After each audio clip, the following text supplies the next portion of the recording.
जैसे आप देखेंगे लेक्चर नंबर 2 के अंदर हमारा टॉपिक है आज का classification of plant disease. Classification of plant disease के अंदर जैसे हमने देखा क्लासिफिकेशन में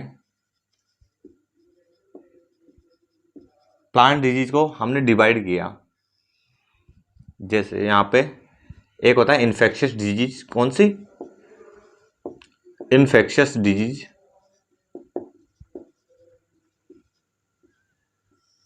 इसको हम बोल सकते हैं पैरासिटिक डिजीज।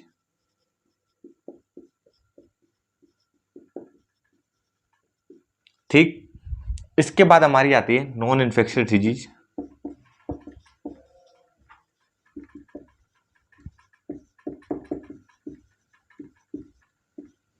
इसको हम बोलेंगे नॉन पैरासिटिक डिजीज।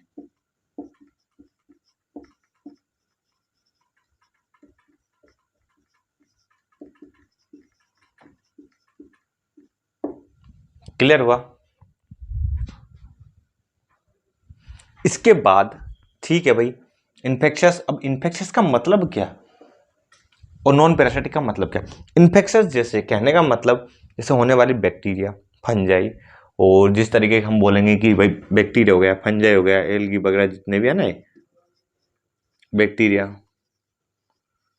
फंगस, ऐसे मतलब काफी सारे जो बायोटिक एजेंट टाइप में ना, उनसे होने वाली जो डिजीज होगी हमारी कौन सी होगी? Infectious disease. जो एबायोटिक एजेंट लाइक जैसे ऑक्सीजन की कमी हो गई, ठीक है, और टेम्परेचर ले लिया हमने, इसी तरीके से हमारा कौन सा हो गया? वाटर हो गया। इन सबसे जो डिजीज होगी ना वो कौन सी होगी? Non infectious disease. क्लियर हो गया? अब हम देखेंगे कि इन्फेक्शियस डिजीज के अंदर कौन कौन सी आती है। सबसे पहले जो डिजीज ले रहे हैं हम बेस्ड ऑन अक्रेंस के बेस पे। किसके बेस पे? अक्रेंस के बेस पे किसको डिवाइड कर रहे हैं? इन्फेक्शियस डिजीज को। क्लियर हो गया? अब कैसी कैसी होती हैं ये देखते हैं अपन। सबसे पहले हम लेते हैं एंडेमिक। क्लियर? इसके बाद में आपको लिख देता हूं मैं यहां पे एपिडेमिक। क्लियर? इसके बाद कौन सी होगी? स्पोरेडिक। इसके बाद कौन सी होगी हमारी? पेंडेमिक। यहां तक क्लियर हो गया? इसकी वजह से इन्फेक्शियस डिजीज का क्लासिफिकेशन बेस्ड ऑन अक्रेंस पे हम इस तरीके से 4 बेसिस पे डिवाइड करते हैं। क्लियर है? 4 बेसिस पे, एंडेमिक, एपिडेमिक, स्पोरेडिक और पेंडेमिक। अब एक एक को हम समझते हैं कि कौन कैसा क्या होता है। क्लियर?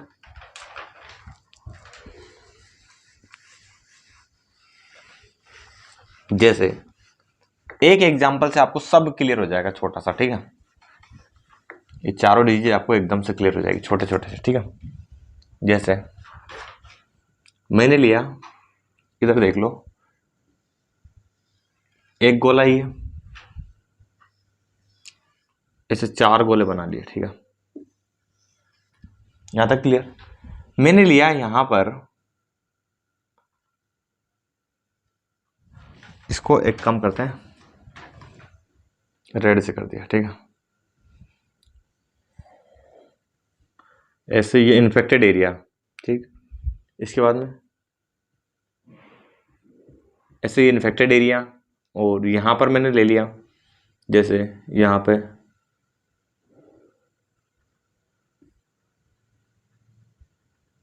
इस तरीके से। अब देखना आप यहां पर, ये जो डायग्राम शो कर रहा है, ये किसका डायग्राम शो कर रहा है? ये शो कर रहा है हमारा किसको? एंडेमिक को। ये शो कर रहा है हमारा एपिडेमिक को।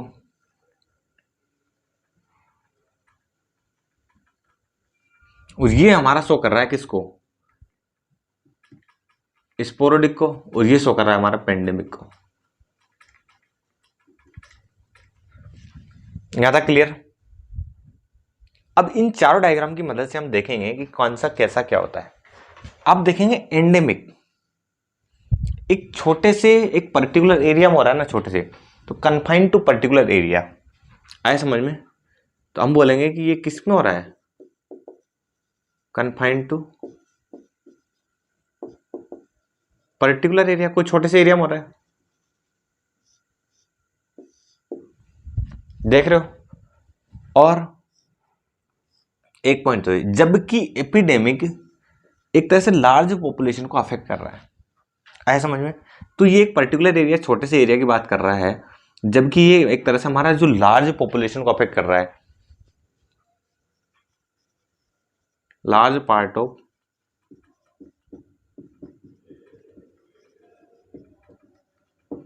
Population affect. नंबर 1 कंसेप्ट समझ में आ गया, जबकि ये कन्फाइंड टू पर्टिकुलर एरिया। इसके बाद में आप दूसरा जो पॉइंट लिखोगे, दूसरा क्या पॉइंट लिखोगे, इसके बाद में आप जो पॉइंट लिखोगे वो लिखोगे कि ये कैसा दिख रहा है आपको। ये एक तरह से हम बोल सकते हैं मॉडरेट टू सीवियर, मतलब पहले तो थोड़ा थोड़ा आएगा, जिसके बाद में कैसा कंडीशन में आ जाएगा सीवियर, जबकि आते ही कैसा होता है सीवियर, सीवियर कंडीशन में प्रेजेंट होगा। क्लियर हो गया। इसके बाद में हम बोल सकते हैं कि ये मोर और less constant year to year, more और less constant year to year, जबकि ये कैसा होगा भाई, ये ज्यादा भी हो सकता है कम भी हो सकता है, जबकि यहां पे कांस्टेंट ईयर टू ईयर बोल सकते हैं, लगातार हर साल आता है कांस्टेंट ईयर टू ईयर। बात समझ में आई? तो मुझे लगता है ये समझ में आ गया होगा आपको अच्छे से, एकदम बेहतरीन तरीके से। और जो एपिडेमिक है ये ज्यादातर मतलब कि पॉपुलेशन में देखा जाता है, किसमें, पॉपुलेशन, जैसे ह्यूमन वगैरह हुआ है, एनिमल वगैरह का अंदर देखा जाता है, ये समझ में आ रहा है। पॉपुलेशन का मतलब यहाँ पे ह्यूमन और किसमें, एनिमल्स के अंदर। जबकि हालांकि ठीक है यार, एपिडेमिक ऐसा नहीं कि प्लांट में नहीं होता, उसको प्लांट के नाम में क्या दिया जाता है, इसका नाम एपीफाइटोटिक नाम से जाना जाता है, एपीफाइटोटिक के नाम से जाना जाता है। इसको किस नाम से जाना जाता है, एपीफाइटोटिक के नाम से जाना जाता है। क्लियर हो गया मुझे लगता है। इसके अंदर अपन देखेंगे एक एक एग्जाम्पल और टिका देते हैं, जैसे एक एपिडेमिक में टिका देंगे और एक कैसा, एक एंडेमिक में टिका देंगे और एपिडेमिक में। अब देखो सबसे पहला जो एग्जाम्पल आता है हमारा, इसके अंदर आप एग्जाम्पल को ध्यान रखना कि इसका जो एग्जाम्पल आता है बार्ट ऑफ पोटैटो, क्या, बार्ट ऑफ पोटैटो, जो सिनकाइट्रम एंडोबायोलिटिकम की वजह से होता है। इधर लिख देता हूं मैं, सिनकाइट्रम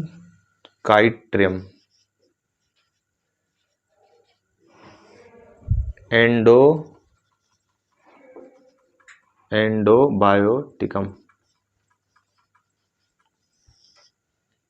इसकी वजह से होता है, सिनकाइट्रम एंडोबायोटिकम की वजह से कौन सा होता है हमारा डिजीज होता है बाइट ऑफ पोटैटो। क्लियर हो गया। ये एक तरह से इसको हम बोल सकते हैं, ये कैसा था, डोमेस्टिक क्वारंटीन, डोमेस्टिक क्वारंटाइन। क्योंकि ये डोमेस्टिक क्वारंटाइन के अंदर इसलिए रखा गया कि जो यहाँ का जो पोटैटो था वो कहाँ प्रेजेंट था, दार्जिलिंग में। ये बीमारी कहाँ आई थी, दार्जिलिंग के अंदर। यहाँ का जो पोटैटो था वो ट्रांसफर नहीं किया जा सकता था, इसलिए इसको डोमेस्टिक क्वारंटीन के रूप में रखा जाता था, यहाँ वाले के पोटैटो को। क्लियर हो गया। तो मुझे लगता है इसका कंसेप्ट एकदम से क्लियर हो गया होगा आपको। जबकि यहाँ भी एक एग्जाम्पल चिपकाएंगे, आप यहाँ पर देखेंगे क्लेबिसेप्स पर्पूरिया, नंबर 1 एग्जाम्पल की बात कर रहा हूँ मैं, क्लेबिसेप्स। एक काम करते हैं ना, चलो यहाँ चिपका देते हैं, क्लेबिसेप्स पर्पूरिया नाम की एक फंगस होती है। ये किस पे ग्रो करती है, राई और अदर सीरियल्स पे।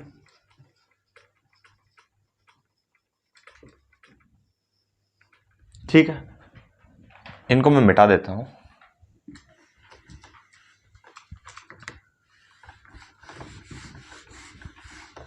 ठीक है भाई, राई और अदर सीरियल्स पे ग्रो करती है।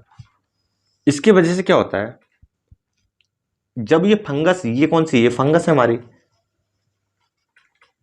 जब ये राई और अदर सीरियल्स पे ग्रो करती है तो ये क्या करती है, जब ये इनको इन्फेक्ट कर देती, इनकी वजह से यहाँ पे क्या होता है, एल्कोलाइड होता है, एल्कोलाइड सीक्रेट होता है, जिसकी वजह से ह्यूमन क्या करता है, उसको जब सीरियल्स वगैरह खाता है तो ह्यूमन क्या करता है, ह्यूमन ईट करेगा, इसकी वजह से क्या होता है, पॉइजनिंग हो जाएगी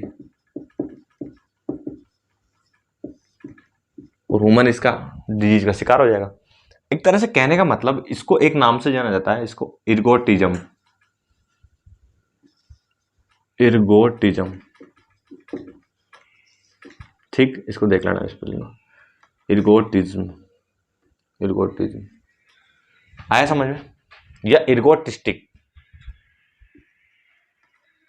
इर्गोटिस्टिक इस नाम से जाना जाता है। एक और नाम है सेंट ऑफ एंटोनिम्स के नाम से जाना जाता है, इसको नाम है सेंट एंथोनिस फायर।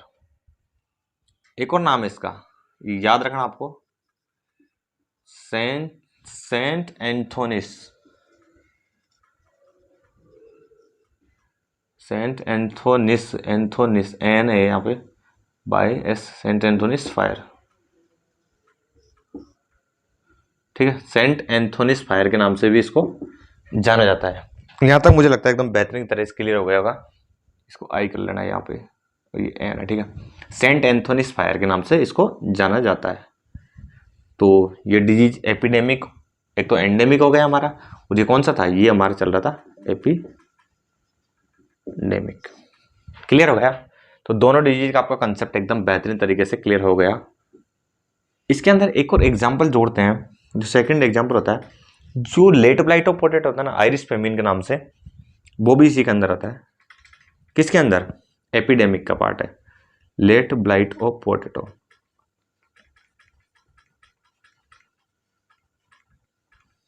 जो आयरलैंड की बात कर रहा है, ये कब हुआ था, 1845 में, 1845। क्लियर हो गया। ये कहां पे, आयरलैंड में। क्लियर। तो बेहतरीन तरीके से एपिडेमिक और एंडेमिक आपको डिफरेंस भी क्लियर हो गया, और सब कुछ एकदम से बेहतरीन तरीके से मैंने बताने की पूरी कोशिश की है। ठीक है, इसके बाद जो आपका कंसेप्ट आता है वो आता है स्पोरेडिक।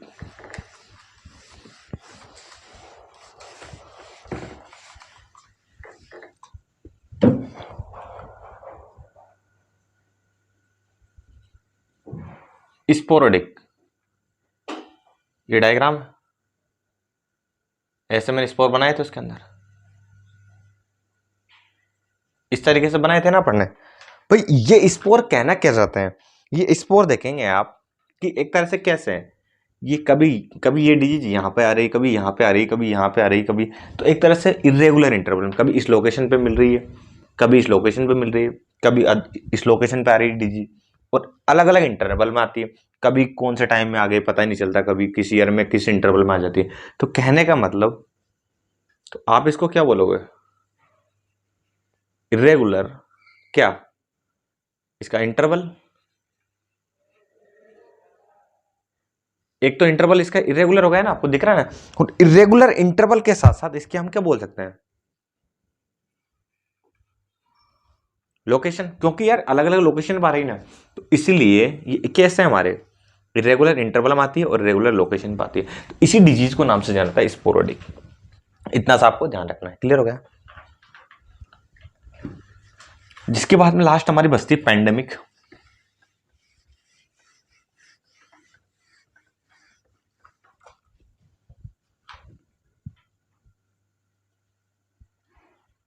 पैंडेमिक, इस पैंडेमिक के अंदर मैंने डायग्राम बनाया था, आपको ध्यान हो तो, ऐसा करके, ओ रेड कलर का, एक मिनट, ठीक है, इस तरीके से, और यहां पे लिया था बड़ा सा। आप याद करो, मैंने जब एंडेमिक का और एपिडेमिक का जब डायग्राम बनाया था, तो एंडेमिक में मैंने लिखा क्या था, इस तरीके से छोटा सा, और जबकि एपिडेमिक में क्या लिखा था, ऐसे लिखा था ना, ये एपी था और ये क्या था, एंडेमिक। आया समझ में? तो ये दोनों आप देखो, ये एक तरह से हम बोल सकते हैं कि ये जो डिजीज है ना पेंडेमिक, ये हमारा थ्रू आउट द वर्ल्ड होती है। किसके अंदर? ये पॉइंट आपको याद रखना है। वर्ल्ड या हम बोल सकते हैं throughout the continent, country, reason.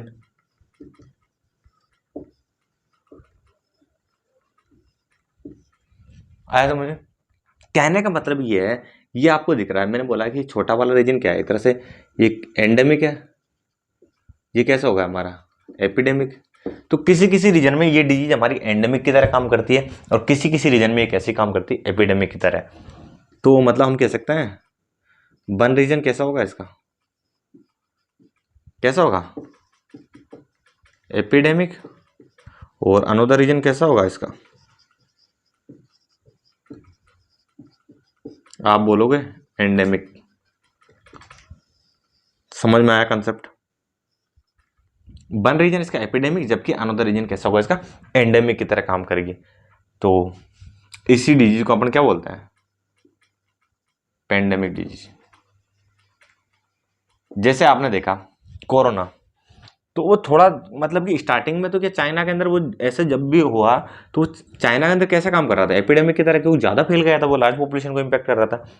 और धीरे धीरे इंडिया में आया स्टार्टिंग में, तो कैसा था? स्टार्टिंग में तो एंडेमिक की तरह, फिर धीरे धीरे वो कैसा बन गया? एपिडेमिक। तो कहने का मतलब थ्रू आउट वर्ल्ड या कंट्री रीजन के अंदर होती है, और वन रीजन में एपिडेमिक का काम करता है, एक तरह से एंडेमिक का काम करता है अनदर रीजन में। इसी डिजीज को अपन क्या बोलते हैं? Pandemic disease.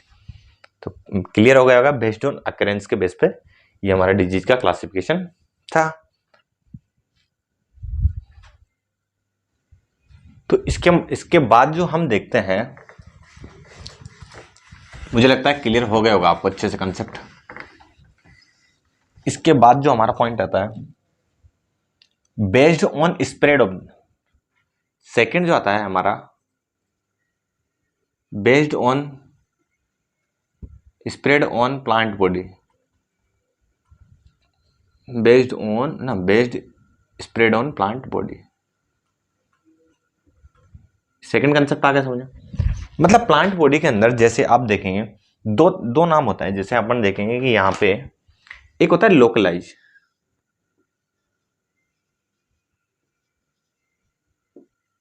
दूसरा होता है हमारा systematic.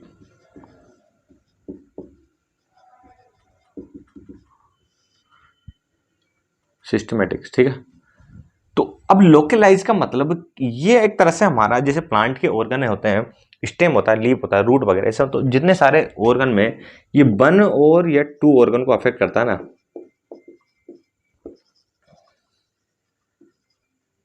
To organ affected, one और टू ऑर्गन या वन और टू अफेक्टेड पार्ट्स बोल सकते हैं, वन और two organ affected in plant, इसको बोलते हैं अपन लोकलाइज। क्लियर हो गया? जबकि सिस्टमेटिक में all parts, all plant parts, ये सब अफेक्ट हो जाते हैं। क्लियर हो गया? तो मुझे लगता है ये अच्छे से क्लियर हो गया होगा आपको। एक लोकलाइज होता है, एक सिस्टमेटिक होता है। जिसके बाद में based on symptoms,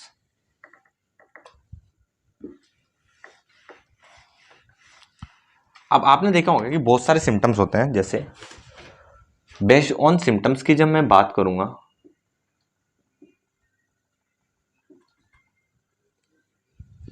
based on symptoms पे आप बोलोगे कि इसकी बहुत सारी होती हैं। जैसे मैंने लिखा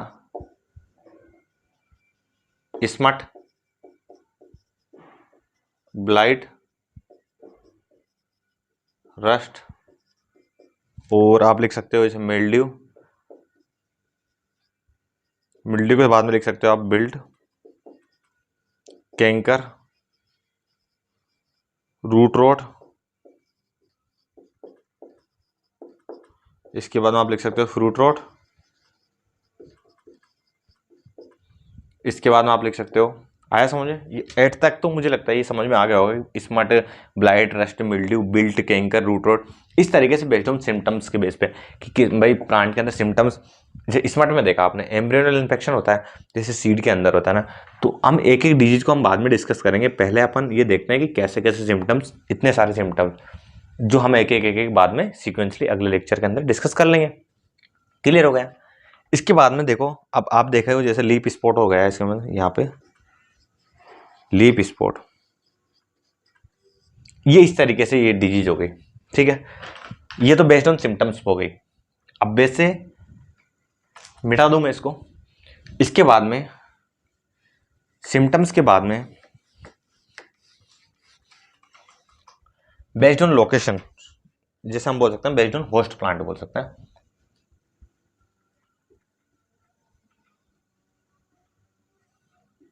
भाई होस्ट प्लांट कहने का मतलब, भाई वो तो मैंने आपको बता दिया कि भाई बेस्ड ऑन, जैसे मैंने बताया सिम्टम्स के बेस पे।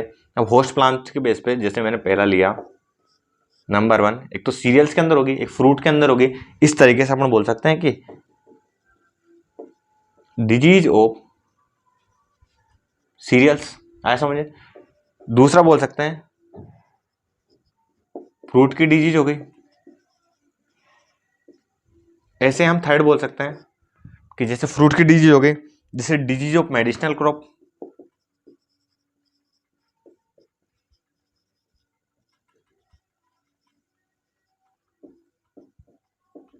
क्लियर हो गया। ऐसे ही इस तरीके से काफी सारे, मतलब जैसे हम देखते जाएंगे, जैसे वेजिटेबल की डिजीज हो गई,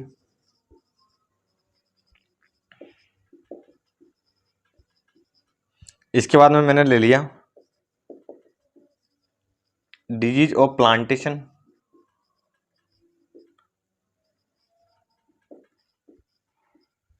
डिजीज ऑफ प्लांटेशन, और जिसके बाद में डिजीज ऑफ ऑर्नामेंटल क्रॉप।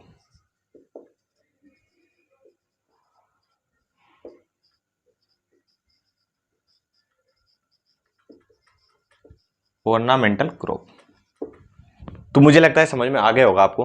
तो ये बेस्ड ऑन होस्ट प्लांट, जैसे कहने का मतलब फ्रूट की डिजीज हो गई, ऐसे सीरियल्स की डिजीज हो गई, हमारी मेडिसिनल क्रॉप की अलग हो गई, वेजिटेबल्स की अलग हो गई, प्लांटेशन, ऑर्नामेंटल क्रॉप की, इन सब की डिजीज को हम बेस्ड ऑन होस्ट प्लांट पे क्लासिफाई करते हैं।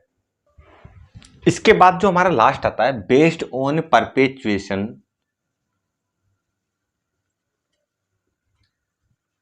And survival. इसमें अपन देखेंगे, इसमें 3 टाइप की डिजीज होती है। कौन कौन सी होती है? नंबर 1 आप बोलोगे, एक तो हो गई एयरबोर्न,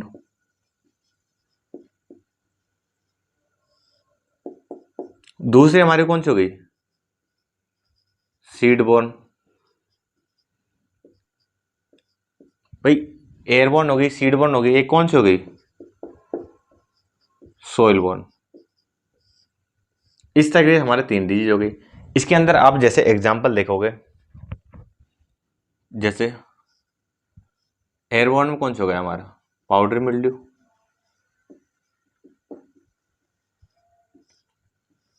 सीडबोर्न में आप ले लिया ब्लैक रोटो क्रूसिफर वगैरह।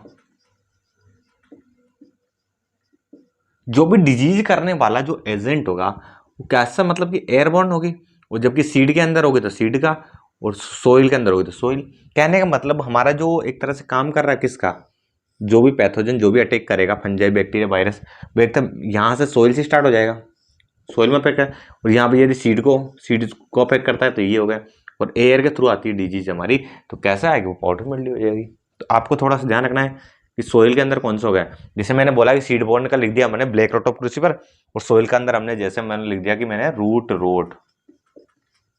ऐसे आप इसके बारे में अपन आगे एक्सप्लेन करते लेंगे, ठीक है। तभी थोड़ा बहुत ध्यान रख लो कि ऐसे होता है, कि ऐसे हमारा क्लासिफिकेशन होता है, ठीक है। तो मैंने आपको बता दिया कि बेस्ड ऑन अकरेंस के बेस पे बता दिया, मैंने आपको सिम्टम्स के बेस पे बता दिया, और मतलब कि किस तरीके से हमारा सिम्टम्स के बाद में हमारा ये हमारा लास्ट बचा परपेचुएशन और सर्वाइवल के बेस पे हो गया। और लास्ट इसके बाद में हमारा कि भाई उसका होस्ट प्लांट की बात कर दी मैंने, कि भाई किसके अंदर सीरियल्स है, फ्रूट्स के अंदर, ये सब हमारा। तो ये लेक्चर भी हमारा खत्म होता हुआ। इसके बाद नेक्स्ट लेक्चर में अपन एक एक डिजीज को अच्छे से डिस्कस कर लेंगे, ठीक है। क्लियर?